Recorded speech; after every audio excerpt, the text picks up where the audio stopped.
Hello students, in this video I'm going to discuss some tips which will definitely help you clear your NET exam. Okay, so before I start before I start giving those tips, I would like to discuss some 10 questions from the last NET exam which was held just few days back on 20th of July. Actually, I interacted with some students yesterday.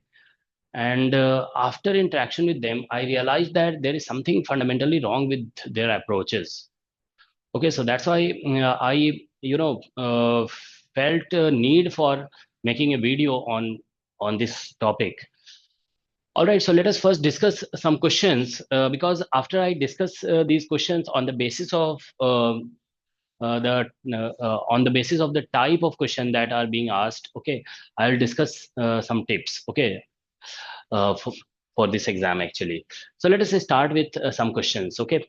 See the question, this is a question from classical mechanics. If you read it, it looks in the beginning, just if you look at it, it looks like as if it is a question of quantum, but it is a question of classical mechanics. Okay.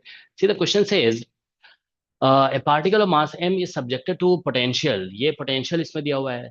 See, this is the potential where V naught and K are positive constant. V naught is much larger than energy of the particle. Now question says delta ये theta function है. Theta x is equal to 1 है for x greater than 0. ठीक है. And equal 0 otherwise मतलब x greater than 0 में ये जो है ना 1 है थीटा फंक्शन, और लेस देन 0 में मतलब 0 हो जाएगा. ठीक है. Now question says the particle starts from rest at t equal to 0 and x equal to -5 in the limit v tending to infinity. अब देखो यहाँ पे ये जो v नॉट है ना, इसको इसे इन्फिनिटी बनाया जा रहा है. ठीक है. द ग्राफ ऑफ वेलोसिटी, ये एक्स डॉट है, टी बेस्ट रिप्रेजेंटेड बाय, ठीक है, इज बेस्ट रिप्रेजेंटेड. तो ये वेलोसिटी वर्सेस टाइम का ग्राफ हर जगह पे दिया हुआ है. ठीक है. तो हमें बताना है कि इसमें से कौन सा ऑप्शन करेक्ट है. ठीक है ना. तो जैसा कि हम बता रहे थे, I interacted with some students, तो आई आस्क्ड देम कि आपने ये क्वेश्चन सॉल्व किया. तो उसमें से कुछ स्टूडेंट बोले कि मैंने तो ये क्वेश्चन देखने के बाद ही मतलब स्किप कर दिया इसे, because it looked very complicated question. ठीक है. तो ठीक है. तो कई स्टूडेंट तो इसको देख करके स्किप कर दिए. Some student attempted it but they could not solve. Some might have solved. Okay. But some student attempted but could not solve. Okay. Some did not even try to solve this question. ठीक है. अगर आप देखिए, अभी हम solution इसका discuss करेंगे, आपको समझ में आएगा कि ये क्वेश्चन बहुत ही इजी है. ठीक है. मेनली स्टूडेंट इसलिए सॉल्व नहीं कर पा रहे हैं because they are not trying to understand the question. वो क्वेश्चन को समझने की कोशिश नहीं कर रहे हैं. दे आर थिंकिंग कि हमने जो पढ़ा है, ठीक है, उससे रिलेटेड तो है नहीं है, तो हम इसको क्यों सॉल्व करें. ठीक है. If student try to understand this question, आप क्वेश्चन को समझने की कोशिश करेंगे, आप इतना करेज आप डेवलप करेंगे अपने अंदर कि हम एग्जाम में क्वेश्चन को समझ करके सॉल्व करेंगे.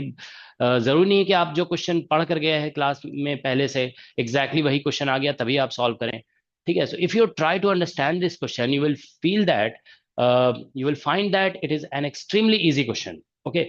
सो let us see the question says. देखिए यहाँ पे वी नॉट को टेंड्स टू इन्फिनिटी कर दिया गया है. ठीक है ना. तो यहाँ पे देखिए, अगर हम इसको 1 पुट करते हैं थीटा फंक्शन को, तो ये 1 हो गया और ये इन्फिनिटी, तो ये पूरा ये जो पोटेंशियल है इन्फिनिटी हो जाएगा. और पहले से ही अगर हम इसको 0 कर देते हैं लेफ्ट साइड में, तो ये 0 हो जाएगा. ठीक है ना. ये 0 है. ठीक है ना. तो ये टर्म तो 0 हो जाएगा, यहाँ पे ये आ जाएगा. ठीक है ना. -kx. ओके. तो अगर हम इस पोटेंशियल का ग्राफ बनाते हैं, तो ग्राफ जो है ना कुछ इस तरह का बनेगा. देखिए आप लोग, कि इस साइड x है और इस साइड हम v ऑफ x बना देते हैं. ठीक है ना. I am considering this case v tending to infinity. तो इस साइड जो है ना पोटेंशियल हर जगह पे इन्फिनिटी हो जाएगा, because v tending to infinity, तो ये टर्म इन्फिनिटी हो गया है. ठीक है ना. तो this side you can say potential is infinity everywhere, यहाँ पे इस रीजन में. ठीक है. पोटेंशियल इन्फिनिटी है. और इस रीजन में जो है ना पोटेंशियल, देखिए इधर -x के साइड में पोटेंशियल ऐसे इंक्रीज करेगा. ठीक है. So that's the potential. ठीक है. तो इस साइड में क्योंकि ये थीटा फंक्शन 0 हो गया है, तो यहाँ पे पोटेंशियल जो है ना v of x is equal to बस -k मल्टीप्लाइड बाई x है, -k ऑफ x. तो आप सभी जानते हैं कि देखिए फोर्स जो होता है, force equal to minus dv by dx हम लोग लिखते हैं फोर्स को. ठीक है. तो आप ये पोटेंशियल एनर्जी का वैल्यू यहाँ पे पुट करेंगे, तो फोर्स इज इक्वल टू आ जाएगा k. मतलब ये कांस्टेंट फोर्स है. This is a constant force. तो अगर इस क्वेश्चन में बोला जा रहा है, देखिए हम यहाँ पे अलग से दिखाते हैं बनाकर, कि यहाँ पे पार्टिकल को रिलीज किया गया है x = -5 पे। पार्टिकल को आप यहाँ पे रिलीज कर रहे हैं, आप देख रहे हैं फोर्स इसके ऊपर जो लग रहा है वो k लग रहा है, ठीक है, ये कांस्टेंट फोर्स है। तो और ये पॉजिटिव डायरेक्शन में फोर्स लग रहा है, so particle will start moving in this direction. तो इस डायरेक्शन में पार्टिकल मूव करना शुरू करेगा, और इसका एक्सेलेरेशन आप निकालेंगे तो k/m हो जाएगा एक्सेलेरेशन, फोर्स बाय मास, ठीक है। तो हम लोग जानते हैं कि वेलोसिटी इज इक्वल टू होता है u, एक्सेलेरेशन कांस्टेंट आ गया है, दिस एक्सेलेरेशन इज कांस्टेंट, तो velocity is equal to u plus at होता है, ठीक है ना। तो वेलोसिटी, इनिशियल वेलोसिटी यहाँ से रिलीज किया गया है, 0 हो जाएगा, और एक्सेलेरेशन हो गया k/m और इनटू t। तो ये तो देखिए पता चल गया है कि यहाँ पे वेलोसिटी जो है ना, वेलोसिटी लीनियरली टाइम के साथ वेरी कर रहा है, तो वेलोसिटी वर्सेस टाइम का जो ग्राफ होगा वो स्ट्रेट लाइन होगा, ठीक है। सो दिस इज क्वाइट क्लियर। तो पार्टिकल देखिए इधर आ रहा है, यहाँ पे पोटेंशियल इन्फिनिटी है, तो it will act like a wall, एक वॉल की तरह एक्ट करेगा ये। तो पार्टिकल आकर के स्ट्राइक करेगा, रिबाउंड हो जाएगा, ठीक है। तो पार्टिकल देखिए जब इधर जा रहा है राइटवर्ड, तो इसकी वेलोसिटी पॉजिटिव होगी, और जब ये रिबाउंड हो जाएगा, व्हेन इट रिबाउंड्स, तो ये इधर जाने लगेगा, तो वेलोसिटी नेगेटिव हो जाएगी। तो मतलब इसमें वेलोसिटी देखिए v जो है ना, v वर्सेस टाइम का जो ग्राफ होगा, ये तो हमें समझ में आ गया है कि लीनियर होगा, लीनियर। वेलोस जब इधर जा रहा है पार्टिकल, तो वेलोसिटी पॉजिटिव भी होगा, तो वेलोसिटी जो है पॉजिटिव भी होना चाहिए, ठीक है ना, पॉजिटिव। और साथ में velocity should be positive, and जब ये इस साइड जाएगा नेगेटिव साइड में, तो velocity should be negative also, ठीक है। तो अब आप ग्राफ में देखिए कि लीनियर ग्राफ आपको दिखना चाहिए, लीनियर पार्ट होना चाहिए ग्राफ में, ठीक है ना। कभी पॉजिटिव होगा कभी नेगेटिव होगा, तो ये बार बार ऐसा होगा ना, ये आकर स्ट्राइक करेगा यहाँ से, फिर रिबाउंड कर जाएगा, ठीक है ना, बिकॉज इस साइड इनफाइनाइट पोटेंशियल है, तो ये रिबाउंड कर रहा होगा तो नेगेटिव वेलोसिटी होगी। फिर यहाँ जब ये इस साइड जा रहा होगा ना, तो फोर्स इसके ऊपर पॉजिटिव लग रहा है, तो ये डिसलरेट होगा, डिसलरेट होते होते रुक जाएगा यहाँ पर, फिर वापस आएगा, फिर वापस जाएगा, तो बार बार ये प्रोसेस रिपीट होता रहेगा, ठीक है ना।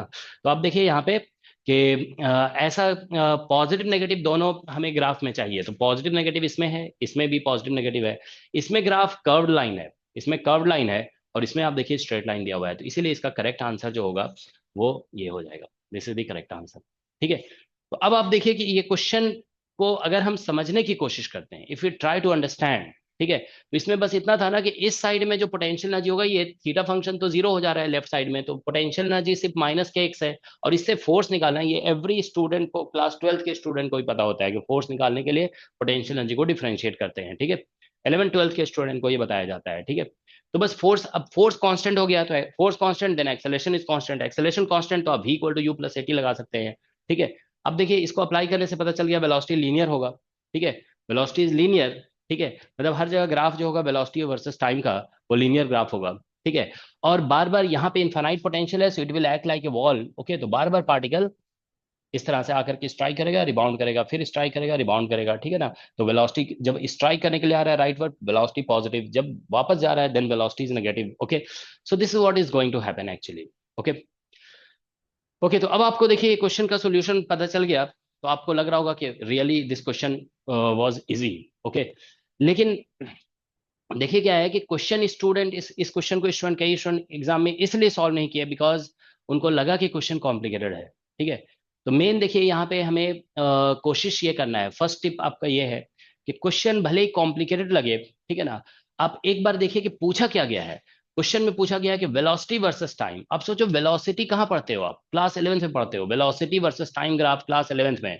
तो आप इस तरह से थिंक करिए कि वेलोसिटी वर्सेस टाइम तो हम क्लास 11th में पढ़ते थे, तो ग्राफ अगर वेलोसिटी वर्सेस टाइम का पूछा जा रहा है तो कोई डिफिकल्ट क्वेश्चन तो होगा नहीं, ठीक है। तो हमेशा क्वेश्चन में ये देखना होता है कि क्या हमें आंसर करना है, what is to be answered.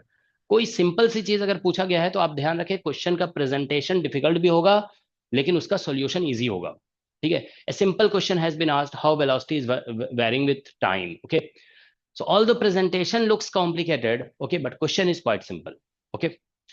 तो हमेशा ये ध्यान रखना है, फर्स्ट टिप यही है कि आपको क्वेश्चन कॉम्प्लिकेटेड वे में प्रेजेंट किया जा सकता है, आपको क्वेश्चन पे फोकस करना है, क्या पूछा गया है, what has been asked, okay. If simple thing has been asked then remember its solution will also be simple, okay. So you must attempt the question, okay, और उसको थोड़ा समझने की कोशिश करना है, you should try to understand the question, okay. Next question देखिए हम लोग, इसी बार जो नेट के एग्जाम में पूछा गया, this is question from super conductivity, okay. Question में देखिए एक जोसेफ्सन जंक्शन बना हुआ है, उसके क्रॉस एक रेजिस्टर कनेक्टेड है, ठीक है ना। और एक करंट ऐसे इसमें पास कराया जा रहा है, ठीक है। So current is coming and then it is going out, okay. So this is a circuit. इसके क्रॉस वोल्टेज भी है, ठीक है ना, वोल्टेज भी दिया हुआ है। और इससे जो जोसेफ्सन जंक्शन के थ्रू जो करंट जा रहा है that is IC sine phi, इस तरह से लिखा हुआ है, ठीक है ना। नाउ इसमें ये दिया हुआ है कि इससे जो करंट है ना, जोसेफ्सन आई जे लिखा हुआ है, आई जे, जोसेफ्सन जंक्शन से जो करंट जा रहा है that is given by this. हाँ, ये चीज तो यही सेम चीज लिखा हुआ है यहाँ पे। इसमें फाई को बोला गया फेज डिफरेंस है, और ये phase difference dv by D T is equal to 2e, यहाँ पे लिखा हुआ है दिस इज ई, 2e। और वी टी इस तरह से लिखा गया है, this is voltage which is function of time, और डिवाइड बाय एच क्रॉस है ये, ठीक है ना। तो इस तरह से मतलब इसके क्रॉस वोल्टेज दिया हुआ है, और बोला गया है कि फेज इज चेंजिंग, ओके। तो करंट का जो फेज है वो चेंज हो रहा है, ठीक है ना। तो ये सभी डिस्क्रिप्शन यहाँ पे लिखा हुआ है। तो लास्ट में हम लोग देखिए फोकस करते हैं क्वेश्चन क्या है, व्हाट इज द क्वेश्चन। तो हम देखिए फिर से वही बात बोल रहे हैं, question is looking quite complicated, ठीक है। एक स्टूडेंट ने हमें बताया कि सर हमने फिगर ही देख करके इस क्वेश्चन को छोड़ दिया, ठीक है, because question is looking quite complicated, कि ऐसा फिगर तो कभी देखा ही नहीं था पहले, ठीक है। तो आप देखिए क्वेश्चन में फिगर को देख, फिगर कॉम्प्लिकेटेड लग रहा है तो आपको छोड़ना नहीं है, आपको देखना है क्वेश्चन में क्या पूछा गया है, what has been asked in the question, okay. You see here question देखिए ये लिखा हुआ है, the energy dissipated in R in time phi changes by 2 pis, okay. तो हमें एनर्जी डिसिपेटेड इन रेजिस्टर निकालना है। अब आप बताइए क्लास 10th में पढ़ाया जाता है ये, ओके, कि एनर्जी डिसिपेटेड इन रेजिस्टर, जब किसी रेजिस्टर से करंट पास करते हैं तो उसमें हीट कितना डेवलप होता है, that is the topic of class 10th, okay. तो क्लास 10th में जो कॉन्सेप्ट आपने सीखा है वही पूछ दिया यहाँ पे, okay. But presentation is somewhat complicated, okay. So हमें प्रेजेंटेशन पे फोकस ही नहीं करना है, that is the main tip, okay.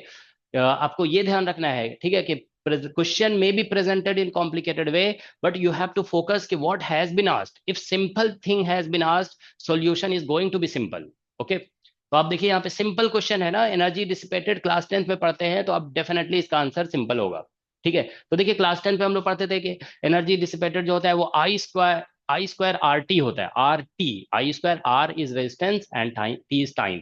लेकिन थोड़ा सा क्लास 12th में आकर के हम लोग पढ़ते हैं कि अगर करंट वेरिएबल हो गया तो आई स्क्वायर आर टी नहीं होता है बल्कि आई स्क्वायर आर डी टी होता है। तो बस इतना करेंगे आंसर आ जाएगा, ठीक है। तो इसमें जानते हो ये टॉपिक, इस क्वेश्चन को आंसर करने के लिए अगर किसी स्टूडेंट ने जोसेफ्सन जंक्शन कभी पढ़ा ही नहीं है तो भी इस क्वेश्चन को आंसर किया जा सकता है, देखिए कैसे होगा, ठीक है। So let's see. तो हम लोग यहाँ पे हीट जो डेवलप होगा या एनर्जी जो डेवलप होगा उसको ऐसे लिखेंगे, I square R and D T, ठीक है। सो नाउ या तो दूसरे स्लाइड में करते हैं, ठीक है ना थोड़ा। तो देखिए यहाँ पे H इज इक्वल टू ऐसा हो जाएगा, I square R and D T, ठीक है, इंटीग्रेशन। वही देखिए अगर करंट कांस्टेंट हो गया, रेजिस्टेंस कांस्टेंट है तो ये बाहर आ जाएगा और dt से t, dt इंटीग्रेट होकर के t बन जाएगा, ठीक है। That's what we learn in class 10th। Remember class 10th में जो चीज पढ़ते हो आप, that has been asked here, okay. बस 12th में उसका थोड़ा सा मतलब कह सकते हो जनरलाइजेशन हो जाता है, that you have to, if current is variable then you have to integrate it, okay. अब देखिए इसको हम ऐसे लिख देते हैं, आई आर, ठीक है। अच्छा इसमें एक बात ध्यान रखना होगा कि हम लोग जैसे आई स्क्वायर आर टी जब लिखते हैं ना तो ये होता है basically current through the resistor, ये आई जो है करंट थ्रू द रेजिस्टर है। तो यहाँ पे आई जो है ना, देखो यहाँ पे जो आई दिया हुआ है ये वाला आई दिया हुआ है, करंट थ्रू द रेजिस्टर नहीं दिया हुआ है, ठीक है ना।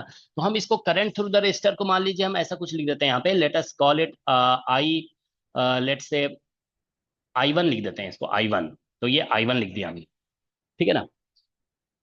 तो आई वन आर और यहाँ पे फिर से आई वन और डी टी हम ऐसे लिख देते हैं इसको, let us right like this. तो आई इंटू आर वोल्टेज हो जाता है तो इसको वी लिख देंगे जो क्वेश्चन में दिया हुआ है वी, और ये हो गया I one and D T, okay. So इस तरह से हम लोग आई इंटू वी, हम लोग पावर ये भी क्लास 10th में पढ़ते ही है, ठीक है ना।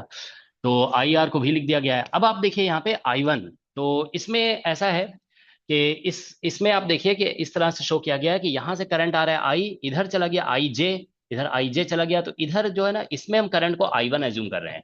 तो आई वन जो होगा यहाँ पे देखिए, I one will be equal to I minus I J, I J mean Josephson junction में जो करंट है, तो this will be I minus I J का वैल्यू दिया हुआ है आई सी साइन फाइव, ठीक है। So will put this here, okay, ठीक है। सो नाउ, और एक इंफॉर्मेशन देखिए यहाँ पे दिया हुआ है, ये D phi by D T ऐसे लिखा हुआ है, D phi by D T, ठीक है, इज इक्वल टू, ये लिखा हुआ है 2E वोल्टेज और divide by H cross. Okay, तो यहां से देखिए हम लोग dt कैलकुलेट कर लेते हैं। dt आप कैलकुलेट करोगे ना, तो ये हो जाएगा dt is equal to H cross, ठीक है, दिस क्रॉस मल्टीप्लाई करेंगे, dt is equal to H cross upon 2E and voltage and then D phi. So that's what we are going to get. तो हम लोग dt का देखिए actually क्या होगा, करंट का वैल्यू जब हम I1 पुट कर रहे हैं ना, तो current is coming in terms of phase difference. Okay, question also has been asked in terms of phase difference. इसमें ये नहीं पूछा गया कि इतने टाइम में कितना करंट डेवलप होगा। ओके, तो इसीलिए टाइम को हम एलिमिनेट कर रहे हैं, because question has been asked in terms of phase difference, तो हम इंटीग्रेशन फेज डिफरेंस के रिस्पेक्ट में करेंगे। ठीक है, तो बस जैसे आप सब्सटीट्यूशन करते हो ना आप इंटीग्रेशन में, तो वो आप समझ लो कि यूज कर रहे हो, dt की जगह ये लिखेंगे और करंट की जगह हम लोग I1 की जगह ये लिख देंगे and we will get the answer. ठीक है, तो अब देखिए यहाँ पे इसमें ये वोल्टेज है V, so let us right here voltage. देखिए यहाँ पे V है, I1 का वैल्यू हमने निकाल लिया, I माइनस यहाँ पे I, IJ, ये जो है ना लिखा हुआ है देखिए यहाँ पे I माइनस IJ, और IJ का वैल्यू ये लिखे थे हम लोग, तो दिस इज IC और साइन फाइव एंड dt का वैल्यू हमने निकाल लिया है H cross upon 2E and V और डी फाइव। ये आप देखिए यहाँ पे, ठीक है ना, H cross upon 2E into V और D five, that's what we have. तो अब देखिए ये V और ये V कैंसिल हो गया, so we are getting here H cross, और ये बोला गया phase is changing from 0 to 2 pi. ठीक है, तो H क्रॉस अपॉन 2E ये आ गया। अब आप इसको इंटीग्रेट करते हैं अगर, ठीक है ना, इफ यू इंटीग्रेट इट, तो ये I कांस्टेंट है, तो this will become I and D phi के इंटीग्रेशन से 2 पाई आ जाएगा। ठीक है, और ये इंटीग्रेशन साइन फाई को आप इंटीग्रेट करोगे ना, तो it will become cos minus cos phi, cos 2 pi भी 1 होता है, कॉस 0 भी 1 होता है, तो that's why this integration will become 0। ठीक है ना, तो ये इंटीग्रेशन 0 हो जाएगा। ठीक है, अब देखिए एच क्रॉस को आप लिख देंगे H अपॉन 2 पाई, तो ये 2 पाई कैंसिल हो जाएगा, तो इसीलिए इसका आंसर हो जाएगा कि हीट जो डेवलप हुआ यहाँ पे वो I और H और डिवाइडेड बाय, क्योंकि ये जो 2 पाई से आएगा, H cross is equal to H upon 2 pi, 2 pi cancel हो गया, तो I मल्टीप्लाइड बाई H और divided by 2E, that's the answer. ठीक है, तो ये इसका आंसर हो गया। ठीक है, अब देखिए इसमें जोसेफ्सन जंक्शन का कोई भी यूज हुआ ही नहीं। ठीक है, so if question is simple, remember solution is also simple. Okay, so you don't have to look at the presentation of the question, only focus on the what has been exactly asked in the question. Okay, तो simple सा question था कि heat develop कितना होगा, तो आप heat develop जो पढ़ते हो क्लास 10th में, उसको थोड़ा सा एक्सटेंड किया जाता है 12th में, कि इसका इंटीग्रेट करके हीट निकाला जाता है। So that's what has been done here. Okay, कोई भी सुपर कंडक्टिविटी या जोसेफ्सन जंक्शन वगैरह का कोई भी कॉन्सेप्ट यहाँ पे यूज हुआ ही नहीं है। ठीक है, इंटीग्रेशन किया गया क्योंकि ऑब्वियसली हीट डेवलप बोला जा रहा है during the time phase changes by 2 पाई, तो ऑब्वियसली हम इंटीग्रेशन जो करेंगे वो फेज पे ही करेंगे। ठीक है, फेज पे हमने करना था इंटीग्रेशन, तो हम टी को यहाँ से रिप्लेस कर दिया, dt का value in terms of phase निकाला गया है। ठीक है, नेक्स्ट क्वेश्चन देखिए आप लोग।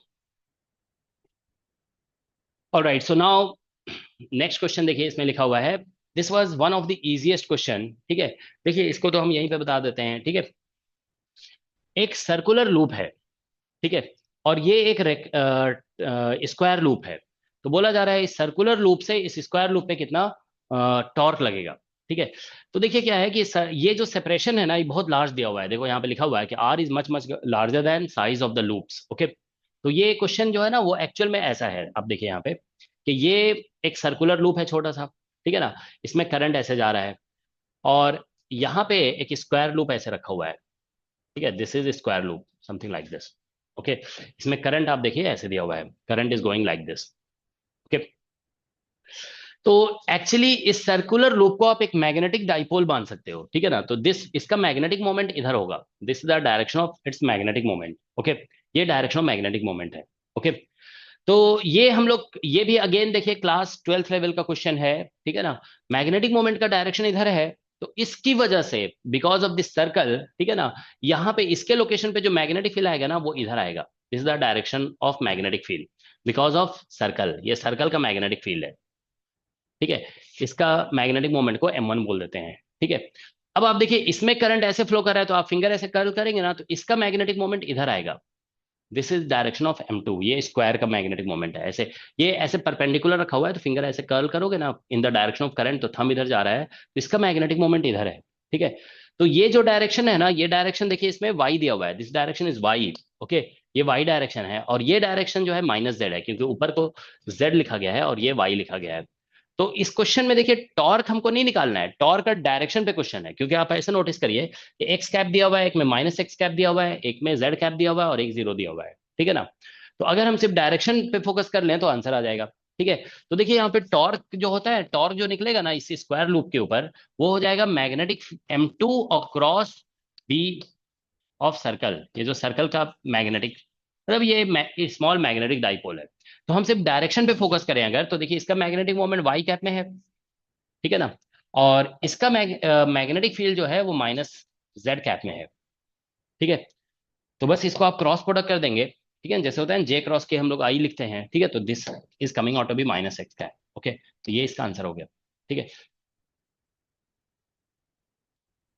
ठीक है, सो अब देखिए again, this is related to what you have studied in class twelfth. Twelfth का कॉन्सेप्ट है मैग्नेटिक डाइपोल का मैग्नेटिक फील्ड, आप क्लास ट्वेल्थ में पढ़ते हो, ठीक है ना। ये पढ़ते हो कि अगर जैसे इसको इक्वेटोरियल लाइन कहते हैं, मैग्नेटिक मोमेंट के परपेंडिकुलर लाइन को इक्वेटोरियल लाइन कहते हैं, इक्वेटोरियल लाइन पे मैग्नेटिक फील्ड जो होता है मैग्नेटिक मोमेंट के अपोजिट होता है, ठीक है। And this formula you learn in class twelfth, okay. तो जस्ट क्लास ट्वेल्थ लेवल का क्वेश्चन है, okay. So again now here, अब देखिए इस क्वेश्चन से रिलेट करके हम आपको एक एडवाइस दे रहे हैं, ठीक है, एक टिप दे रहे हैं कि अगर आप एग्जाम में अच्छा करना चाहते हैं तो आपका क्लास ट्वेल्थ लेवल का जो कॉन्सेप्ट है ना बहुत स्ट्रांग होना चाहिए। So anything that you learn in class 11th and 12th must be known to you very well, okay. तो इसीलिए आप लोग जो एस सी वर्मा की बुक है, एस सी वर्मा सर की जो बुक है, कॉन्सेप्ट ऑफ फिजिक्स, ठीक है, कॉन्सेप्ट ऑफ फिजिक्स, इसे आप लोग बहुत अच्छी तरह से पढ़ लीजिए। If you study it very well every chapter of this book, ठीक है, see this person has spent many years in writing this book. आप उसके प्रीफेस में पढ़ेंगे तो ही S C Verma sir has spent around 8 years, ठीक है, in writing this basic book on physics. So this book contains all the basic information required for clearing net exam, okay। अगर आप आपका अगर बेसिक स्ट्रांग नहीं है, if fundamentals are not strong, then you can not learn advance concepts. इसीलिए basic को strong करने के लिए एवरी स्टूडेंट, आप खुद से पूछिए एक बार, okay, ask yourself, are you able to solve all the questions of SCV, S C Verma का जो concept of physics volume 1 volume 2 है, उसके जो डिफरेंट चैप्टर्स हैं उसके क्वेश्चंस आपसे बनते हैं कि नहीं बनते हैं। अगर नहीं बनते हैं ना तो आपको मतलब ये बुक पढ़ने की जरूरत है। आप नेट का एग्जाम क्लियर कैसे कर सकते हो if you can not solve questions of class twelfth level book, okay. तो इसलिए इसके आप इसकी थ्योरी पढ़िए, ठीक है, आप इसके प्रॉब्लम्स करिए, ठीक है, और फिर इसके सॉल्व एग्जाम्पल पढ़िए। This book will immensely help you. तो क्योंकि आप देखिए क्लास ट्वेल्थ लेवल के कॉन्सेप्ट जब आ जाते हैं तो स्टूडेंट कई बार नहीं बना पाते हैं, ठीक है। क्लास ट्वेल्थ लेवल का क्वेश्चन था, बिल्कुल इसका मतलब एमएससी से कोई कनेक्शन ही नहीं है, ठीक है। तो नेक्स्ट क्वेश्चन पे आते हैं, देखिए दिस क्वेश्चन, ठीक है, question says consider the device D shown in the figure. एक डिवाइस है यहाँ पे, ठीक है ना, इस तरह से its current voltage characteristic is given by, current voltage characteristic दिया हुआ है, where I is the current, V is the input voltage and A and B are constant. The device is use to mix voltage signal, मतलब AC और DC को mix किया जा रहा है इस डिवाइस में, ठीक है। Where AC is this and DC and V not are constant, मतलब डीसी वोल्टेज कांस्टेंट है, ठीक है ना। डीसी वोल्टेज को मान लो समथिंग V1 मान लेते हैं, ठीक है ना। तो क्वेश्चन ये कहा जा रहा है the frequency component present in current I. तो देखो करंट आई तो दिया हुआ है ना हमें, यहाँ पे current I is given here, I is equal to A V plus B V square, this is the current, okay. Now voltage is given to be DC plus this, ठीक है ना, यहाँ पे ऐसा लिखा हुआ है, तो यहाँ पे हम ए और वी की जगह लिख देते हैं डीसी वोल्टेज, तो डीसी को मान लो हम लिख देते हैं something V1, okay, late us call it V1, ये कांस्टेंट वोल्टेज है, ठीक है ना।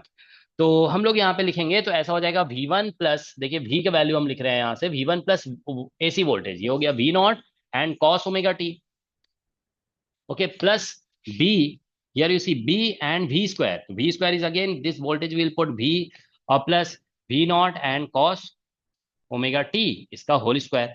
ओके, अब अगर आप इसको ओपन करते हैं, देखिए यहाँ पे, तो ये ए हो गया, यहाँ पे V1, इसको आप ऐसे लिख सकते हैं ना, कॉस, ठीक है ना, 0t plus V not cos omega T, ठीक है ना, प्लस बी, ठीक है। इसे ओपन कर देंगे अगर आप, तो देखिए V1 स्क्वायर आ जाएगा। आप मल्टीप्लाई करना चाहते हैं यहाँ पे ऐसे करके कॉस 0t मल्टीप्लाई कर सकते हैं, प्लस V नॉट स्क्वायर हो गया यहाँ पे, ठीक है ना, V नॉट स्क्वायर, और कॉस स्क्वायर ओमेगा टी जो बनेगा ना यहाँ पे, आप देखो इसका बी स्क्वायर करोगे, कॉस स्क्वायर ओमेगा टी, उसको आप ऐसे लिख सकते हैं 1 प्लस कॉस 2 ओमेगा टी और divided by 2, you can write like this, ठीक है। And one more term will be there, okay, last में 2ab का एक टर्म आएगा, तो plus 2V1 multiplied by V not and cos omega t. Okay, you will get something of this kind. Okay, so we'll get here cos omega t. Okay, so that's what we have now. Now look at this expression of current. What frequencies it is containing? You see here cos omega t, omega frequency is present. Cos जैसे यहाँ पे हम लिख सकते हैं 0t, 0 frequency is present. Okay, you see here cos 2 omega t, यहाँ पे 2 omega t होगा, ठीक है ना, there is, क्योंकि आप ऐसा, oh sorry ये क्या हो गया, ठीक है। तो आप देख समझ जाएंगे, देखिए इसको ओपन हमने किया ना, आप सभी जानते हैं कि cos square theta is equal to 1 plus cos 2 theta divided by 2। Okay, ये होता है, ठीक है। तो बस हम यहाँ पे कॉस स्क्वायर को लिखेंगे 1 प्लस कॉस 2 ओमेगा टी, तो 2 ओमेगा का फैक्टर तो आ रहा है ना, तो हम ये कह सकते हैं करंट के एक्सप्रेशन में फ्रीक्वेंसी ओमेगा प्रेजेंट है, फ्रीक्वेंसी 0 प्रेजेंट है, फ्रीक्वेंसी 2 ओमेगा प्रेजेंट है। तो इसमें यही पूछा गया, frequency components present in current, तो करेक्ट करेक्ट आंसर इसका ये आ जाएगा, दिस वन, ठीक है, is the correct answer. 0 omega and 2 omega present. Okay. Now, ठीक है, तो देखिए कई बार हमने देखा है कि हम स्टूडेंट से इंटरेक्ट करते हैं, ओके, तो ऐसा होता है कि कई स्टूडेंट्स ऐसे मिल जाते हैं जो 5-5 साल से नेट का एग्जाम दे रहे हैं, उनका नेट एग्जाम क्लियर नहीं हो रहा है, ठीक है। रीजन जानते हो क्या होता है कि उनको बेसिक चीजें पता नहीं हो, दे do not work on their basic concepts. Okay, कई लोग स्टूडेंट्स को ऐसे फॉर्मूले पता नहीं होते ट्रिग्नोमेट्री के, ओके, तो आप ये ध्यान रखिए कि you will have to work on your basic. Okay, आप देखिए यहाँ पे ये सभी वोल्टेज दिया हुआ था, इसको यहाँ पे पुट करना था, you just have to expand it and you are seeing cos square से कॉस 2 ओमेगा टी आ गया, तो आप फ्रीक्वेंसी देख सकते हो क्या क्या प्रेजेंट है यहाँ पे। सो this is one extremely easy question. Okay, and again I am telling you कि कुछ स्टूडेंट से ये क्वेश्चन भी नहीं बन पाता है, ऐसे क्वेश्चन भी कुछ स्टूडेंट नहीं कर पाए। ओके, तो रीजन जानते हो क्या होता है कि they do not have enough courage to attempt questions which they have not previously solved during their preparation. Okay, अगर अपने प्रिपरेशन में ऐसा क्वेश्चन कभी देखा नहीं है तो वो एग्जाम में डर जाते हैं। तो इसीलिए जानते हो ड्यूरिंग प्रिपरेशन, देखिए हम टिप्स आपको नेक्स्ट टिप्स दे रहे हैं कि ड्यूरिंग प्रिपरेशन आप खुद से क्वेश्चन सॉल्व करने की कोशिश करिए। बहुत स्टूडेंट को हम देखते हैं कि टेलीग्राम ग्रुप में क्या करते हैं, जल्दी से कोई क्वेश्चन सॉल्व नहीं हो रहा है, उसका फोटो लिया टेलीग्राम ग्रुप में सेंड कर दिया, बोलते हैं कि इसका सोल्यूशन दे दो, कोई ना कोई दे ही देता है सोल्यूशन। ओके, ऐसा नहीं करना है आपको, try to solve some question yourself, क्योंकि आप आपसे अगर एग्जाम से पहले ड्यूरिंग प्रिपरेशन क्वेश्चन सॉल्व नहीं हो रहा है ना, तो एग्जाम में भी नहीं होगा। ओके, तो आपको थोड़ा एफर्ट लगाना, you have to put some effort. Okay, question का सॉल्यूशन किसी से मत मांगिए, क्योंकि कोई क्वेश्चन का सॉल्यूशन आपको एग्जाम से पहले दे देगा तो क्या होता है, एग्जाम में आप सॉल्व नहीं कर पाएंगे क्वेश्चंस। ओके, थोड़ा भी मॉडिफाई हो जाएगा तो। Okay, that's what is happening, some students have not seen this kind of questions before exam, okay, so they are not able to solve this question in exam. Okay, तो before exam आप देखिए कि आप question solve कर पा रहे हैं कि नहीं कर पा रहे हैं, नहीं कर पा रहे हैं तो आपको मतलब एफर्ट थोड़ा पुट लगाना होगा, you will have to read. ठीक है, क्वेश्चन देखिए आप ध्यान रखेंगे, हमेशा सिर्फ कोचिंग अटेंड करने से क्वेश्चन सॉल्व नहीं होने लगता है, you will have to read books. ठीक है, आप किताबें पढ़िए, ठीक है, जैसे हमने बताया आपको एस सी वर्मा की जो बुक है कॉन्सेप्ट ऑफ फिजिक्स, उसको पढ़िए, उसके सॉल्यूशंस को पढ़िए, रीड द सॉल्यूशंस। ओके, आप सॉल्यूशंस पढ़ेंगे तो आपको उससे आइडियाज मिलेंगे क्वेश्चंस को कैसे प्रोसीड किया जा रहा है। ठीक है, how they attempt question, how they proceed with A solution. Okay, तो इसलिए रीड करना बहुत जरूरी है, you just can not learn everything by attending someone's classes only. Okay, तो इसीलिए आपको सेल्फ स्टडी पे फोकस करना होगा, आप देखिए कि आप खुद से कितना सीख रहे हो, how much you are learning on your own, that is very important. Okay, next question पे आते हैं। नेक्स्ट क्वेश्चन देखिए, ये क्वेश्चन एक्सट्रीमली इजी क्वेश्चन था। Okay, and I am surprised that कि कुछ स्टूडेंट इसको भी मतलब हम ये जब भी हम थर्मो क्लास लेते हैं तो हमेशा बताते हैं ये। एंड देखिए क्या होता है, कई स्टूडेंट मतलब आपको बता रहे हैं कि जो मतलब कुछ दिन पहले ही हम ये कॉन्सेप्ट बताए थे कई स्टूडेंट्स को, और वो लोग भी इस क्वेश्चन को कई मतलब उसमें से कई लोग तो सही करके आए, लेकिन कुछ लोग उसमें से भी गलत करके आ गए ये क्वेश्चन। ठीक है, अब क्यों गलत करके आए आ गए? ये इतना आसान क्वेश्चन, देखिए इसमें कॉन्सेप्ट क्या है कि इंटरनल एनर्जी लिखा हुआ है ये। ठीक है, यहाँ पे v का पावर ऐसे देखो, इंटरनल एनर्जी लिखा हुआ है u is equal to some g और v का पावर -2/3। देखो और फिर ये एक्सपोनेंशियल है, ठीक है ना, और यहाँ पे ऐसे लिखा हुआ है 2s/3n r, ये लिखा हुआ है। देखो इंटरनल एनर्जी एक एक्सटेंसिव वेरिएबल है, तो एक्सटेंसिव क्वांटिटी है ये। एक्सटेंसिव क्वांटिटी को जब भी अदर एक्सटेंसिव क्वांटिटी के टर्म में लिखा जाता है ना, तो total power of extensive quantity 1 होना चाहिए। और जो कोई भी फंक्शन का जो यहाँ पे आर्ग्यूमेंट होता है, ठीक है ना, आर्ग्यूमेंट ऑफ द फंक्शन, इसका टोटल पावर जो है ना एक्सटेंसिव वेरिएबल में का जो पावर यहाँ पे होता है वो 0 होता है। तो वो आप देख सकते हो, एस का पावर 1 है और एन का पावर भी 1 है, ये दोनों एक्सटेंसिव क्वांटिटी है, टोटल पावर इज 0 हियर। तो यहाँ पे टोटल पावर 0 आ रहा है। ओके, अब आप देखिए यहाँ पे पावर जो है ना 2/3 है, तो हम अगर सॉरी -2/3 है, तो इसमें हम समथिंग एक्स ऐड करेंगे तो हमें 1 मिलना चाहिए। ठीक है ना, तो x इज इक्वल टू, यहाँ से आप इधर ले जाओगे इसे, तो ये हो जाएगा 1 + 2/3 मतलब 5/3। इसका मतलब है यहाँ पे जो भी एक्सटेंसिव वेरिएबल पुट होगा ना, उसका पावर 5/3 होना जरूरी है, क्योंकि इसका पावर और इसका पावर ऐड हो करके 1 करना होगा। तो ये एक बहुत ही बेसिक कॉन्सेप्ट है थर्मोडायनेमिक्स का, जो हमेशा हम स्टूडेंट को बताते हैं। एंड आई वाज सरप्राइज्ड कि कुछ स्टूडेंट इस क्वेश्चन को गलत करके आ गए। अब रीजन क्या है गलत होने का? तो देखिए यहाँ पे आपको अनदर टिप्स दे रहे हैं, ठीक है, कि स्टूडेंट क्लास में जो पढ़ाया जाता है वो भूल जाते हैं। How can you do this? Okay, आप क्लास में जो पढ़ चुके हो वो भी भूल गए। ओके, तो इसलिए आप ध्यान रखिए कि मल्टीपल रिवीजन, ये एक बहुत इंपॉर्टेंट टिप है कि आप अगर एग्जाम क्लियर करना चाहते हैं, then you will have to do multiple revision. Whatever you have learn, आपको ये इंश्योर करना होगा कि after learning a concept you can not afford to forget it. आप अगर कॉन्सेप्ट भूल रहे हैं तो आपसे एग्जाम क्लियर नहीं होने वाला है। आपको एक बार बता दिया गया कि एक एक्सटेंसिव वेरिएबल को अदर एक्सटेंसिव वेरिएबल के टर्म में जब लिखा जाता है, total power of extensive variable has to be 1, और आर्ग्यूमेंट में जो total power of extensive variable होगा that has to be 0। Okay, this concept अगर आप भूल रहे हो, that means you are forgetting not only this concept, you must have forgotten a lot of concepts. Okay, तो फिर कैसे होगा एग्जाम क्लियर? तो यही देखिए नेक्स्ट स्टेप आपका यही है कि अगर आप एग्जाम क्लियर करना चाहते हो, तो once you have learn a concept you have to ensure that you never forget that concept. Okay, आपको इतनी बार मतलब रिवीजन में रखना है कॉन्सेप्ट को। ठीक है, so revise, this is the tip, revise again and again,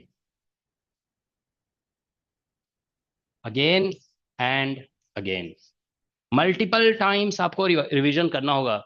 you have to ensure that you do not forget anything that you learn. Okay, next question, quantum mechanics का एक एक्सट्रीमली इजी क्वेश्चन पूछ दिया गया। ठीक है, देखिए concept क्या है, यहां पे लिखा गया है स्पिन हाफ पार्टिकल्स हैं। स्पिन हाफ पार्टिकल का टोटल वेव फंक्शन जो होता है वो एंटी सिमेट्रिक होता है। Identical spin half particle, identical spin half particle है ना, तो आइडेंटिकल स्पिन हाफ पार्टिकल का टोटल वेव फंक्शन जो होता है वो एंटी सिमेट्रिक होता है। तो एंटी सिमेट्रिक कोई भी मैथमेटिकल फंक्शन एंटी सिमेट्रिक है ना, उसका एक पार्ट सिमेट्रिक होगा और दूसरा पार्ट एंटी सिमेट्रिक हो सकता है। ठीक है ना, तो इसमें देखिए ये जो नेगेटिव जो टर्म होता है वो एंटी सिमेट्रिक है, पॉजिटिव टर्म जो होता है वो सिमेट्रिक होता है। तो ये सिमेट्रिक है और ये एंटी सिमेट्रिक, तो करेक्ट आंसर ये हो जाएगा।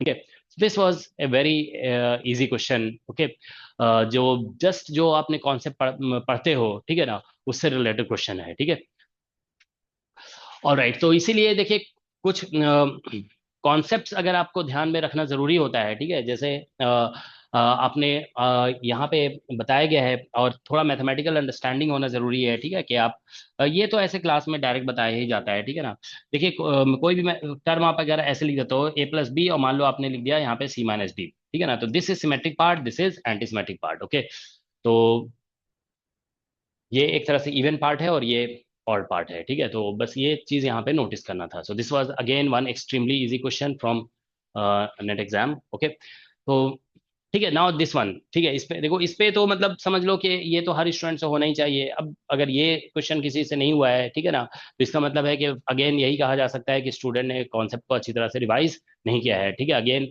ऐसे क्वेश्चंस बहुत आसानी से किए जा सकते हैं थ्रू रिवीजन। ओके, बस आपको रिवीजन करने की जरूरत होती है। तो अगेन हम इस पे भी आपको यही सजेशन देंगे कि ऐसे क्वेश्चंस तो आप सभी कर लेंगे अगर आपने रिवीजन किया है कॉन्सेप्ट्स को, ठीक है ना, कॉन्सेप्ट्स को अगर आपने रिवाइज किया है तो, ठीक है। तो ऐसे क्वेश्चंस को करने के लिए रिवीजन जरूरत होती है, ठीक है। ऑल राइट, अब देखिए ये क्वेश्चन है, ठीक है। This question you see, it says कि इलेक्ट्रिक फील्ड और ये मैग्नेटिक फील्ड दिया हुआ है किसी फ्रेम में, ठीक है। तो question says which of the following statement is true, इसमें से कौन सा स्टेटमेंट ट्रू है, ठीक है। देखिए रिलेटिविटी में एक बहुत ही बेसिक कॉन्सेप्ट बताया जाता है कि dot product of electric field and magnetic field is invariant, ठीक है ना। तो मतलब दूसरे फ्रेम में, कहीं दूसरे फ्रेम में आप देखेंगे ई डैश और बी डैश, तो ये मतलब ई डॉट बी, मान लीजिए ये एस फ्रेम में लिखा हुआ है, this is written in S frame और this is written in S dash frame. तो ये कहा जाता है कि ये dot product of electric field magnetic field सभी फ्रेम ऑफ रेफरेंस में सेम होते हैं, ठीक है ना। तो यहाँ पे देखिए डॉट प्रोडक्ट करोगे, ये भी एक्स कैप है, ये भी एक्स कैप है, तो यहाँ से dot product non zero, LHS is non zero, तो इसका मतलब है आरएचएस भी नॉन जीरो होना चाहिए। एलएचएस जो है यहाँ पे, एलएचएस आप देखिए इसमें, एलएचएस नॉन जीरो है, LHS is non zero, it means RHS must also be non zero, ठीक है। आरएचएस भी नॉन जीरो होना चाहिए, ठीक है। अब आरएचएस नॉन जीरो है, दिस इंप्लाइज दैट कि किसी भी अनदर फ्रेम एस डैश में इलेक्ट्रिक फील्ड ई डैश जो है वो नॉन जीरो होना चाहिए, magnetic field B dash this also should be non zero. मतलब किसी भी फ्रेम में आप, this S dash frame can be any frame of reference, ठीक है, any inertial frame of reference, okay. तो उन सभी फ्रेम ऑफ रेफरेंस में इलेक्ट्रिक फील्ड मैग्नेटिक फील्ड दोनों नॉन जीरो होगा, तभी ये डॉट प्रोडक्ट इसका नॉन जीरो होगा, ओके। तो इसीलिए इसमें यह कहा जाएगा कि कोई भी ऐसा फ्रेम नहीं एग्जिस्ट करेगा यहाँ पे जिसमें कोई भी दोनों में से एक जीरो हो गया, क्योंकि अगर जीरो हो जाएगा तो फिर आरएचएस जीरो हो जाएगा, ठीक है। So there can not be any frame in which any of these can be zero, okay. तो इसलिए इसका करेक्ट आंसर होगा, ठीक है ना, there exist no inertial frame where either E zero और B zero, okay. So that is the correct answer, okay. Again आप देखिए ये कितना इजी क्वेश्चन था, ठीक है ना। तो ये क्वेश्चन भी हमेशा क्लास में बताया जाता है, ठीक है ना। तो इसीलिए देखो हम कह रहे हैं कि I talk to some student, okay, and they said that they could not do this question. ये क्लास में कराया हुआ क्वेश्चन है, ठीक है। And some are saying that they are not able to do this question, okay. तो आप समझिए कि ये क्यों नहीं हुआ, ठीक है। इसका रीजन यही होता है कि before exam you do not try to solve new questions, okay. तो एक देखिए बहुत इंपॉर्टेंट आपको हम यहाँ पे टिप दे रहे हैं, ठीक है ना। एग्जाम को क्लियर कर अगर करना है आपको, ठीक है ना, तो आप जैसे कोई टॉपिक अगर पढ़ते हो ना, if you learn about suppose this non sorry relativistic electrodynamics, okay, you have solve some questions on these kind of topics, okay. तो आप ऐसा करिए कि you try to frame some questions, आप कुछ क्वेश्चन बनाने की कोशिश करिए, try to construct, try to design some question. तो जब आप क्वेश्चन डिजाइन करने के बारे में सोचेंगे ना, then your brain will think a lot, okay. आप कॉन्सेप्ट को ज्यादा बेटर एनालाइज कर पाएंगे, ओके। तो इसीलिए देखिए हम आपको एक हिंट टिप दे रहे हैं यहाँ पे कि every topic that you learn, उससे आप कुछ क्वेश्चन डिजाइन करिए, मेक सम क्वेश्चंस। आपको कुछ क्वेश्चंस बना, खुद फ्रेम करना है, make means frame, frame some questions, ठीक है। तो अगर आप क्वेश्चंस बनाए फ्रेम करेंगे, then you will think better, okay. तो जब आप क्वेश्चंस फ्रेम करेंगे ना, then you will analyse the concept and that will really help you a lot in developing good understanding of the topic, okay. तो इसलिए देखिए अगर जैसे ये सभी टॉपिक हैं, इन सभी में थोड़ा भी अगर आप थिंक कर लेते हो ना, तो एग्जाम में आप देख रहे हो कितना आसान, कुछ लिखना नहीं पड़ा हमें, बस LHS non zero, RHS non zero, RHS non zero मतलब ई डैश बी डैश कहीं पे भी जीरो नहीं हो सकते हैं, खत्म, आंसर आ गया। If a student is not able to answer this kind of question, it means student has not thought about this concept. उसने इस कॉन्सेप्ट के बारे में सोचा नहीं, सिर्फ पढ़ा, जो सामने दिख गया उसको देख लिया, सिर्फ उसने कभी सोचा ही नहीं, ठीक है। तो थिंक करना बहुत जरूरी है, you have to think about the concepts, okay. You have to think about the topic, okay. जो भी यहाँ पे पढ़ाए जा रहे हैं उसके बारे में थिंक करना है, ठीक है। थिंक करने के लिए ये एक गुड अप्रोच है, यू मेक क्वेश्चन, ठीक है। So if you make questions, then you will definitely think about the concepts. Okay. Next. Again, आप देखिए extremely easy question from probability, ठीक है। तो ये दिख नहीं रहा है, एक मिनट देखो यहाँ पे कर देते हैं। ठीक है. So this is a question from mathematical physics. Okay, it is an extremely question from probability. It says from a straight line segment of unit length 3 points are chosen at random one after the other. तो देखिए ऐसा है कि जैसे ये कोई line है, ठीक है ना, तो हम यहाँ पे 3 पॉइंट्स चूज करते हैं, ठीक है ना. मान लीजिए हमने एक पॉइंट चूज किया यहाँ पे ए, तो हम नेक्स्ट पॉइंट यहाँ पे चूज कर सकते हैं बी, हो सकता है नेक्स्ट पॉइंट हम यहाँ पे चूज कर लें सी, ठीक है ना. तो फिर दूसरा ऐसा हो सकता है कि ए हमने मान लो यहाँ चूज किया, सी हमने यहाँ चूज कर लिया, बी हमने यहाँ चूज किया, ऐसे कर सकते हैं, ठीक है ना. तो इसमें पूछा जा रहा है क्वेश्चन में कि the probability that they are in increasing order, मतलब हम ऐसा इस ऑर्डर की बात की जा रही है कि ए हमने यहाँ पे चूज किया तो नेक्स्ट नंबर हायर नंबर आएगा, फिर नेक्स्ट नंबर और हायर नंबर आएगा, इस ऑर्डर के अकर करने की प्रोबेबिलिटी क्या है. तो देखो 3 नंबर्स हैं, तो आप 3 नंबर्स को परम्यूट कितने कितने तरह से इसको अरेंज कर सकते हो, तो आप 3 नंबर्स को फैक्टोरियल 3 तरीके से अरेंज कर सकते हो, दैट इज 6. ठीक है. तो number of elements in sample space 6 हो जाएगा. और ये जो है ना कि ये सभी इंक्रीजिंग ऑर्डर में होंगे, बस एक ही कॉम्बिनेशन, मतलब एक ही अरेंजमेंट ऐसा बन सकता है, ठीक है. तो मतलब हमारा जो फेवरेबल जो कह सकते हो अरेंजमेंट है वो एक ही है, और टोटल नंबर ऑफ अरेंजमेंट 6 है, तो probability number of favourable events और divide by total number of events. Okay, so that is the answer. ठीक है. तो अगेन आप देखिए कि इतना इजी क्वेश्चन पूछा गया है नेट के एग्जाम में, ठीक है ना. This is one extremely easy question. Okay, अब देखिए इतने आसान आसान क्वेश्चंस पूछे जा रहे हैं तो फिर एग्जाम क्लियर क्यों नहीं हो सकता. ठीक है. तो देखिए हम आज के इस वीडियो में सिर्फ इजी क्वेश्चंस को इंक्लूड किए, ठीक है ना. तो जो क्वेश्चंस हमने इंक्लूड नहीं किए वो भी ऐसा नहीं कि एक बहुत ज्यादा डिफिकल्ट थे. There are other questions, okay, which are also easy. ठीक है ना. थोड़े से इससे डिफिकल्ट, थोड़ा कैलकुलेशन, मान लीजिए अभी 2 लाइन में हो रहा है तो 4 लाइन करना पड़ेगा, लेकिन क्वेश्चन ज्यादातर क्वेश्चन जो थे, मतलब हमें लगता है 95% क्वेश्चन ईजी के कैटेगरी में ही है. ठीक है. डिफिकल्ट कैटेगरी में एक या दो क्वेश्चन सिर्फ है.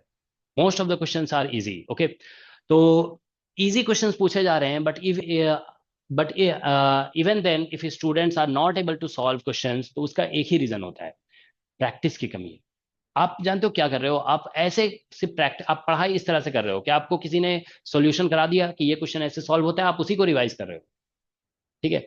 आप अगर ऐसा करोगे ना कि किसी ने सॉल्व करके आपको दे दिया, if you read only that, okay, you will not develop ability to solve new questions. Okay. तो हम देखिए अनदर टिप आपको यहाँ पे दे रहे हैं कि सॉल्व न्यू क्वेश्चंस, चाहे वो आईआईटी जेई का क्वेश्चन हो या आईआईटी जैम का क्वेश्चन है. नेट का प्रिपरेशन आप कर रहे हैं, आप जैम के क्वेश्चन भी सॉल्व करिए, आईआईटी जेई के भी क्वेश्चन सॉल्व करिए. ठीक है ना. Solve questions from GATE, JEST, TIFR exam. Okay. But solve questions, okay, you have to solve new questions. Okay, कहीं से भी आपको क्वेश्चन मिल जाए, ठीक है ना. ये देखिए जो डिफरेंट एग्जाम्स के क्वेश्चंस होते हैं ना, जैसे अभी हमने नाम लिया जे, आईआईटी जेई, आप नीट का क्वेश्चन अटेम्प्ट करिए, because though there are very good questions in NEET exam also. ठीक है. अब जैसे नीट 2025 में जो क्वेश्चंस आए, आप उस क्वेश्चंस को अटेम्प्ट करके देखिए, you will learn a lot. Okay. जैसे अभी एक क्वेश्चन पूछा गया नेट के एग्जाम में, आप देखिए दिस क्वेश्चन, ये आया था, उसको हमने इंक्लूड नहीं किया यहाँ पे, कि एक ब्लॉक को यहाँ से डिस्प्लेस किया गया, तो बताइए जब कॉन्टैक्ट छूटेगा तो उस स्पीड कितनी होगी. इसी टाइप का क्वेश्चन नीट 2025 में आया था. Okay. So solve questions from different examinations. Okay. तभी आप जब न्यू क्वेश्चंस आप अटेम्प्ट करते रहेंगे ना, then in exam, in your own NET exam, ठीक है, आप इजिली बहुत सारे क्वेश्चंस कर पाएंगे. आप देख सकते हो क्वेश्चंस इजी हैं, ज्यादातर क्वेश्चंस इजी हैं, जैसे हम बताएं 95% क्वेश्चन इजी के कैटेगरी में था इस बार एग्जाम में, 2-3 क्वेश्चन को छोड़कर. ठीक है. तो इसीलिए आप डेफिनेटली बहुत अच्छा कर लेंगे एग्जाम में अगर आप एक हैबिट डेवलप करते हैं. If you develop a habit of solving questions during your preparation. हमको लगता है कि ज्यादातर स्टूडेंट ये कोशिश में लगे रहते हैं कि पीवाईक्यू के जितने भी क्वेश्चन है सभी सॉल्व कर लेंगे तो कॉन्सेप्ट डेवलप हो जाएगा. ओके, उससे थोड़ा डेवलप होता है. I am not saying that कि उससे डेवलप नहीं होता है concept. You learn a lot from that approach also, but you will have to solve new questions.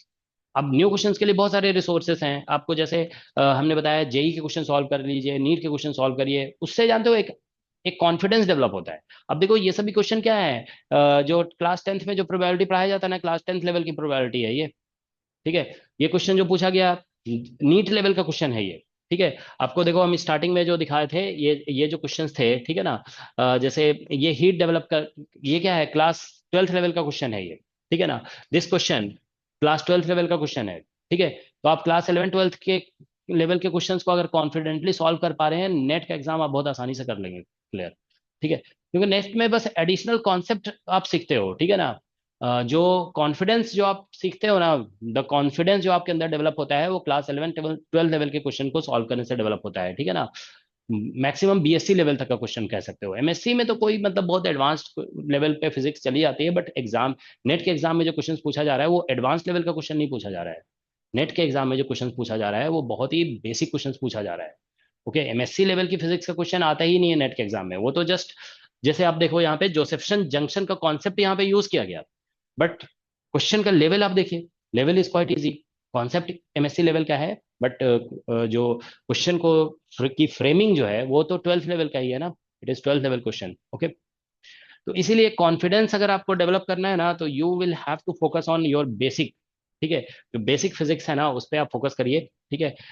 जैसा कि हम बताएं, एससीबी को पढ़ते रहिए आप लोग again and again, try to solve questions, ठीक है ना, from SCB, try to solve questions from JEE exam, NEET exam. Okay, ठीक है। तो नेक्स्ट क्वेश्चन देखिए हम लोग डिस्कस करते हैं, ठीक है ना। ये क्वेश्चन देखिए क्वांटम से पूछा गया, ठीक है ना। इसमें बोला गया कि इनिशियल स्टेट समथिंग दिया हुआ है, ठीक है ना, there is some initial state. आप देखिए कैसे क्वेश्चंस पूछे गए हैं, ठीक है ना। There is some initial state. अब इसमें बोला जा रहा है कि स्पिन हाफ सिस्टम है, देखो थोड़ा इसको हम एडजस्ट कर देते हैं, ठीक है ना। It says a spin half system is prepared in initial state, ये इनिशियल स्टेट है, ठीक है, where ket up and ket down are eigen states of S Z with eigen value plus H bar and minus H bar by two respectively, ठीक है। A measurement of S Z followed by measurement of S X on the system, ठीक है ना। मतलब पहले measurement S Z का किया जा रहा है, ठीक है, उसके बाद मेजरमेंट एस एक्स का किया जा रहा है, ठीक है। Question is what is the probability that measurement of S x yields the value H bar by to, ठीक है। H bar by to value देगा इसकी, क्या S x measurement will give U H bar by to, what is the probability. Okay, तो देखिए initial state तो ये कुछ फाई दिया हुआ है, कैट फाई इनिशियल स्टेट है। अब इस पे आप एस जेड मेजर करोगे ना, तो आपको क्या मिलेगा, एस जेड मेजर करेंगे तो आपको मिलेगा या तो अप स्टेट या फिर ये डाउन स्टेट, ये वाला, ये अप या डाउन स्टेट आपको, क्योंकि ये अप डाउन को बोला गया है कि एस जेड के ही आइगन स्टेट है, तो ये अप डाउन स्टेट मिल गया। इसको अगर आप ऐसे लिखोगे तो ये 1 0 होता है और ये होता है 0 1, ऐसा हो गया। अब चाहे देखिए ये स्टेट मिला या ये स्टेट मिला, चाहे जो भी स्टेट मिल गया, ठीक है ना। तो अगर जैसे 1 0 है, अब इस पे हम मेजर करते हैं एस एक्स, ठीक है ना।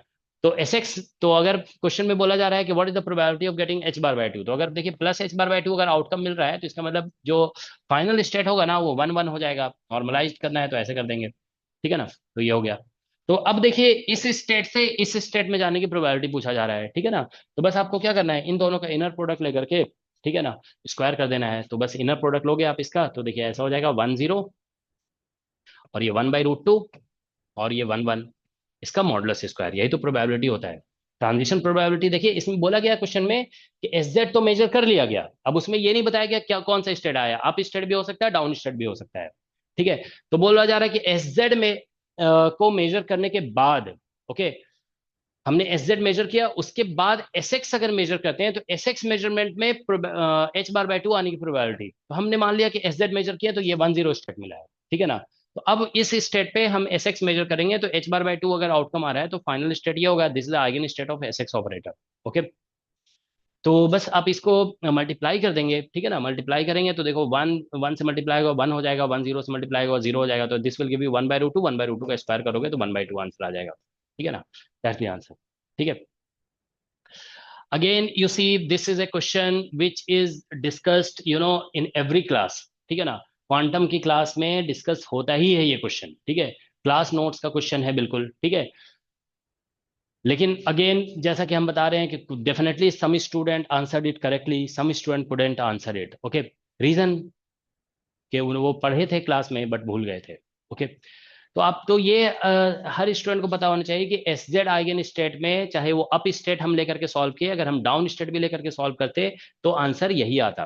डाउन अगर हम यहाँ पे 0 1 कर देंगे, यहाँ पे 0 1, तो देखो 0 और 1 रहेगा ना, तो भी इससे मल्टीप्लाई होगा तो आंसर यही आएगा, okay. So this was a very fundamental question, okay. But if you are not able to solve these kind of questions, it means there is lack of revision, okay।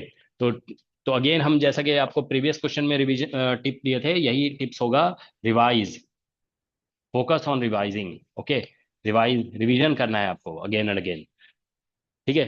तो revision plays very important role in these competitive examination, ठीक है।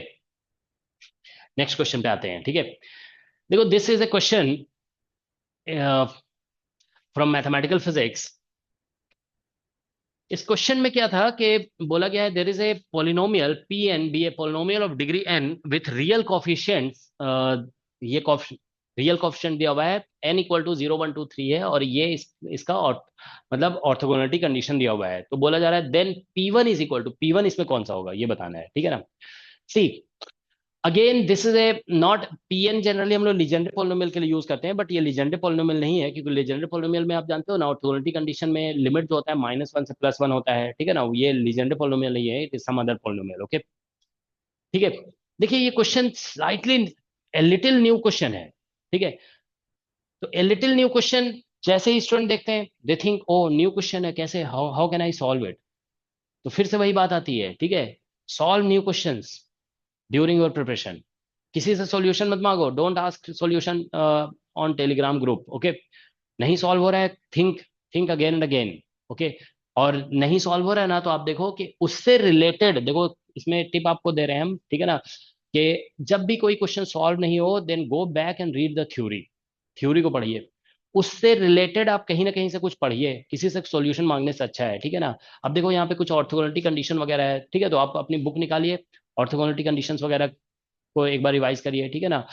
Read the solved examples from book, क्योंकि इससे क्या होगा कि आप इस क्वेश्चन को सॉल्व करने के लिए कुछ खुद से एफर्ट लगाओगे ना, कुछ कंटेंट पढ़ना शुरू करोगे, तो you will not only solve this question, you will learn a lot. इससे रिलेटेड आप बहुत कुछ सीख भी जाएंगे, ओके।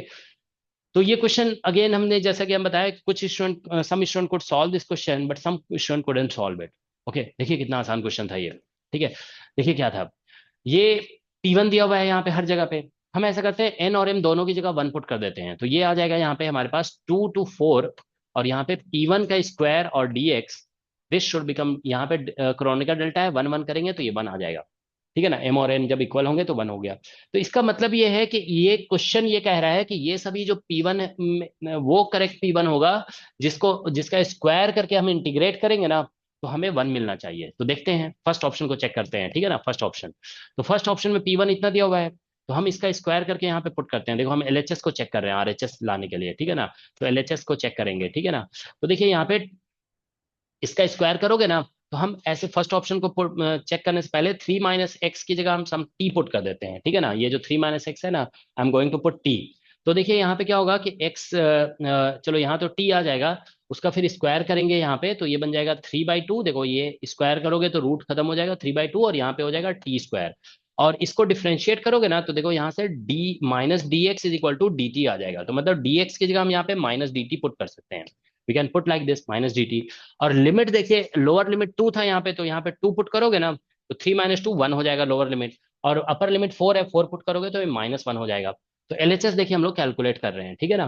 तो इसको ऐसा करो कि आप स्विच कर दो लिमिट, तो ये माइनस साइन खत्म हो जाएगा, तो -1 से +1 हो जाएगा। और ये इवन फंक्शन है, t² है ना, तो फिर हम इसको ऐसा कर सकते हैं, 3/2 आउटसाइड हो गया, और ये लिमिट को स्विच करोगे ना, तो ये माइनस एब्जॉर्ब हो जाएगा उसमें, और -1 से +1 को हम 2 से मल्टीप्लाई करके लिमिट लगा देंगे 0 to 1, और ये बच जाएगा t² dt, ठीक है ना।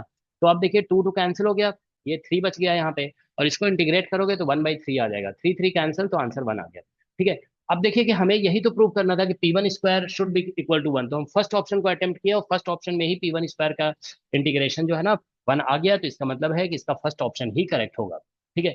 अब आप देखिए ये 5 मार्क्स का क्वेश्चन है, this was asked for 5 marks, okay. क्या है इस क्वेश्चन में, बस एक करेज चाहिए था, you just need a courage to attempt new questions, okay. और ये करेज हम जैसा कि आपको बता रहे हैं तभी आएगा जब आप ड्यूरिंग प्रिपरेशन न्यू क्वेश्चंस खुद से अटेम्प्ट करेंगे, you will not just ask for solutions every time, okay. You have to attempt new questions, okay. कितना इजी क्वेश्चन, 5 मार्क्स का है। अब देखिए नेक्स्ट, ठीक है। तो ये कुछ क्वेश्चंस थे, दीज आर सम क्वेश्चंस जो हमने आपको इस बार के नेट के एग्जाम से डिस्कस कराए, जो पूछे गए थे वो हमने डिस्कस किए इस वीडियो में, and together with I have discussed some tips, okay. तो टिप्स में जो मेन पॉइंट्स हैं वो यही है कि आपको मल्टीपल टाइम्स रिविजन करना है, ठीक है ना। हमने क्या क्या बताया आपको कि मल्टीपल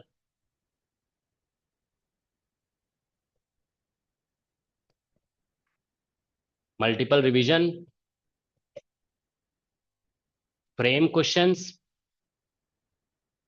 क्वेश्चन फ्रेम करने से क्या फायदा होगा कि आप लोग थिंक करोगे कॉन्सेप्ट्स के बारे में। फ्रेम क्वेश्चंस, ठीक है ना। Attempt new questions, attempt new questions, ठीक है। न्यू क्वेश्चन अटेम्प्ट करना है, चाहे वो किसी भी एग्जाम का हो। नेट नेट का एग्जाम का क्वेश्चन आपने नहीं सॉल्व किया, नेट का करिए। गेट का क्वेश्चन सॉल्व करके देख सकते हैं, ठीक है ना। क्वेश्चन एग्जाम के क्वेश्चन स्टैंडर्ड होते हैं, तो गेट जेस्ट का क्वेश्चन अटेम्प्ट करना है आपको, ठीक है। टीएफआर का अटेम्प्ट करना है, ठीक है। You have to attempt JAM exam, JAM का जो पेपर है। आप जेई के क्वेश्चन अटेम्प्ट करिए, क्योंकि फिजिक्स के ही क्वेश्चन अटेम्प्ट, जेई का हम केमिस्ट्री का नहीं बोल रहे हैं आपसे अटेम्प्ट करने के लिए। You attempt JEE physics question, okay. आप नीट का क्वेश्चन अटेम्प्ट करिए, ओके।